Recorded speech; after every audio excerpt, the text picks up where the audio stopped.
আসসালামু আলাইকুম, কেমন আছেন সবাই? আশা করি ভালো আছেন। আলহামদুলিল্লাহ, আল্লাহর অশেষ রহমতে আমি অনেক ভালো আছি। তো আপনাদের মাঝে আজকে আবার হাজির হলাম ছোট্ট একটা ব্লগ ভিডিও নিয়ে।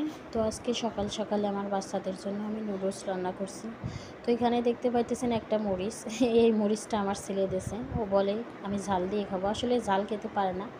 মরিচটা লাস্টে ফেলেই দিয়েছে, তারপরে ও দিয়েছে। বাচ্চা মানুষ জিদ করতেছিল, আর কি করা। তো আমি নুডলসটা ওদের সিদ্ধ করে আর এই পেঁয়াজ ভাজিটা উপরে দিয়ে এইভাবে দিয়েছি। বাচ্চা মানুষ যেহেতু শর্টকাটে এইভাবেই খেয়ে নেয়, আমার জন্য অনেক সুবিধা হয়। আর আমরা সকালে রুটি বানাইছিলাম, তো অফ ক্যামেরাই সকালে আমরা নাস্তা করে নিয়েছি, ওইটা আর ভিডিও করা হয়নি। আসলে বাচ্চা কাচ্চা কাজকর্ম নিয়ে মাঝে মধ্যে ভিডিও করতে খুবই অলসতা লাগে।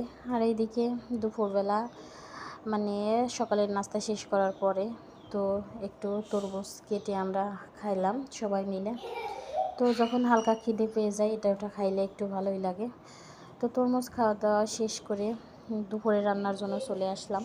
তো আজকে আমি দুপুরে রান্না করব নেহারি। তো নেহারি রেসিপিটা আমি কয়েকবারই দিছি, তো আজকে এজন্য একটু শুরু থেকেই দেয়া হয় নাই। তো আমি নেহারিটা ধুয়ে পরিষ্কার করে নিয়ে তারপরে এর মধ্যে আদা রসুন বাটা, তেজপাতা, গরম মশলা, জিরা, লং, তো আমি কিছু কাঁচামরিচ দিয়েছি, শুকনা মরিচ তো একটু কম ছিল ব্লেন্ডার করা, যে কারণে আমি কাঁচামরিচ দিয়েছি। লাবিবের বাবা আবার ঝাল খুব পছন্দ করে, ঝাল না হইলে খেতে চায় না। তো এর মধ্যে সজের গুঁড়া, জিরের গুঁড়া, পরিমাণ মতো লবণ সব কিছু দিয়ে আমি সুন্দর করে মেখে নিতেছি। আসলে এই মাখানোটা সুন্দর হতে হবে। চাইলে আপনারা কষিয়েও রান্না করতে পারেন, আমি বেশিরভাগ মাখিয়েই রান্না করি। বাচ্চা কাচ্চা নিয়ে যেভাবে শর্টকাটে হয় সেভাবেই করি, আর কি করা। সে যেহেতু একা একাই বাচ্চা কাচ্চা মানুষ করতে হয় এখানে। তো এখানে আমি পানির পরিমাণটা একটু বেশি দিছি, কারণ এটা অনেক অনেক টাইম নিয়ে সিদ্ধ করতে হয়, সহজে সিদ্ধ হতে চায় না, যে কারণে আপনারা একটু পানির পরিমাণ বেশি নেবেন।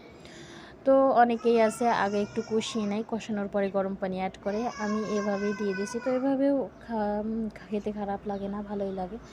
তো এই দেখেন এইদিকে আমার রান্নাটা প্রায় শেষ। রান্না যখন শেষ হয় তখন আমি জিরা গুঁড়ো করে হালকা কড়াইয়ের মধ্যে জিরাটা ভেজে গুঁড়া করে এর উপর দিয়ে দিই।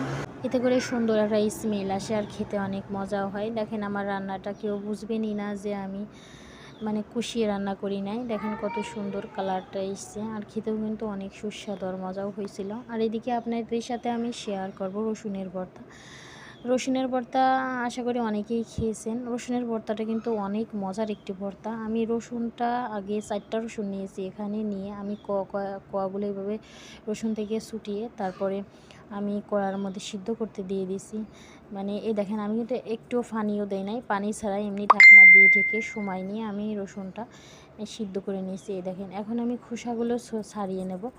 আর এদিকে দিছি আমি এটা হচ্ছে শুকনা মরিচ। শুকনা মরিচটাও আমি পানি ছাড়া, তেল ছাড়া কোনো কিছুই দিই নেই, এভাবে আমি ভেজে নিতেছি। আর এদিকে দেখেন আমি রসুনটা একে একে খোসাগুলো ছাড়িয়ে নিয়েছি। তো খোসাগুলো আমার ছাড়ানো হয়ে গেছে। এখন আমি দেখেন আমার মরিচটাও সুন্দরভাবে দেখেন ভাজা হয়ে গেছে। তো আমি এর মধ্যে কিছু কাঁচামরিচও অ্যাড করেছি। তো শুকনা মরিচ বেশি খাইলে অনেকেরই গ্যাস্ট্রিকের প্রবলেম হয়, যেটা আমাদেরও হয়, যে কারণে আমি শুকনা মরিচ কম দিছি আর কাঁচামরিচ একটু বেশি দিছি। আপনারা শুধু শুকনা মরিচ দিয়েও করতে পারেন। দিয়ে শুকনা মরিচ আর কাঁচামরিচটা একটু সুন্দর করে আমি আমাদের তো এখানে পাটা নেই, ছেঁচনি দিয়ে ভর্তা করে নিছি।